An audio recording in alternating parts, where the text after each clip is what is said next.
This evening and a chance to speak about a topic that is truly dear to my heart and has been for many moons. Of course, terrorism, striking fear into the hearts of people, isn't all about sadness, death, and destruction. And in fact, I would like to prove that by starting off with a little terrorist joke that the people back home truly enjoy. So I don't know if there's someone I could do this joke with. You, sir? Yeah, sure. Knock, knock. Who's there? Terrorist. Terrorist who? Seriously? The terrorist knocks at your door and you're going to answer it and ask who it is? I don't know. Just one little joke that the terrorists enjoy. There's another one. Our friend, well, your friend, George Bush received a phone call from Osama bin Laden. And Osama was very excited as he spoke with the president. He said, "President Bush, I have just awoken from a dream in which I saw the United States of America, and upon every building in every town, I saw a banner that said, Allah is God, and God is Allah." And President Bush listened and thought, well, that is a curious dream, and guess what, Mr. Bin Laden, I too have had a dream in which I saw all of the Middle East, and as well, I saw banners on top of the country. Everything looked beautiful, and Osama bin Laden asked, well, what was on top of those banners? And George Bush said, I don't know, I don't read Hebrew. So, just a couple of chuckles. Really enjoyable. A lot of people ask me when I come and do these speeches and when I come and share my trade with others about how I got started in terrorism. We heard a little bit about the incident with my brother, but believe it or not, there was something that started even before. So you can see the early years, when I was a young lad at 4, I was bitten by a dog on the leg. And for me, I was very distressed. The owner didn't seem too concerned about my pain and suffering.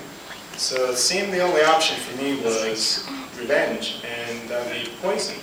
So with a few bottles of Ajax, I was able to change the chemical composition of the dog's water bowl, and within a short amount of time I had killed the dog. And I at first thought perhaps I had made a wrong choice. Perhaps this was not a very good decision. Until I saw the owner of the dog. And I saw the pain and the suffering and sadness which he felt. And I thought inside of myself, I enjoy this. I like what I see. And so that was kind of where everything started. From my teenage days, there were other opportunities afforded me to learn the ways of terrorism. There was, of course, the arrival of the video game Grand Theft Auto, in which I could hijack cars and shoot grandmas and do all sorts of things. Being picked on in high school has also caused much hatred build-up. And of course, at the uncanny age of 11, I grew a beard. As a signal to some. I wasn't sure. Part of my growing up years, I really focused on some of the true elite terrorists that there are. We have the Terrorist Hall of Fame, a few of the people you might be familiar with.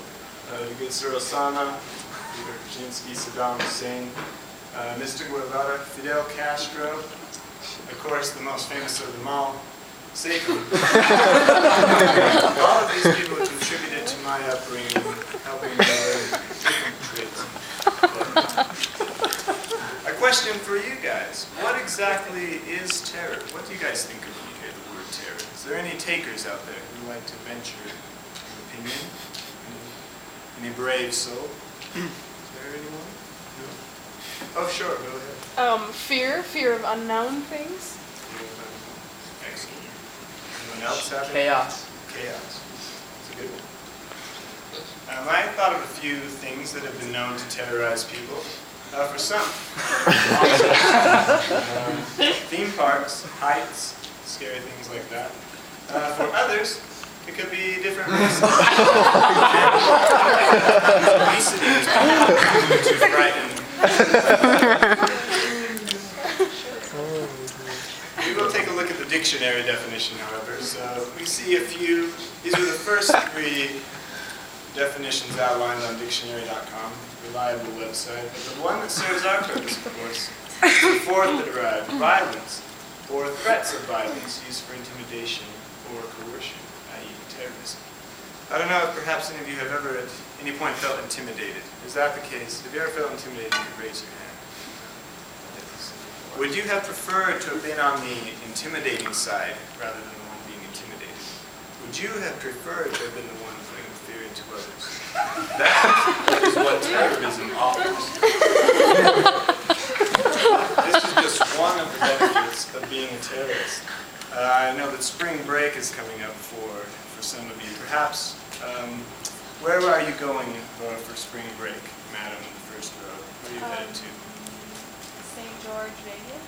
St. George, Vegas. All right. A fairly pedestrian vacation spot. Perhaps someone else would like to say where they're going for the break. You, sir, in the row here. What is your plans? Plans are not solidified yet, but they're just looking at going somewhere south. Okay. A trip south, a trip to Utah, perhaps to Las Vegas. As a terrorist, your opportunities are going to be much sweeter than those we just heard listed. I have visited the majority of the continents in various countries, met different people, tasted different foods. Of course, one of the pros, that you may have heard of is unlimited virgins. This really is a privilege reserved for the elite of the terrorists. It's something that all of us can strive for. Learning about torture, of course, is fun for those who enjoy delivering pain. Tax breaks. As the tax season comes upon us, you might notice that you are unhappy with your return. In select countries, the advantages of being a terrorist shine truly on April 15th.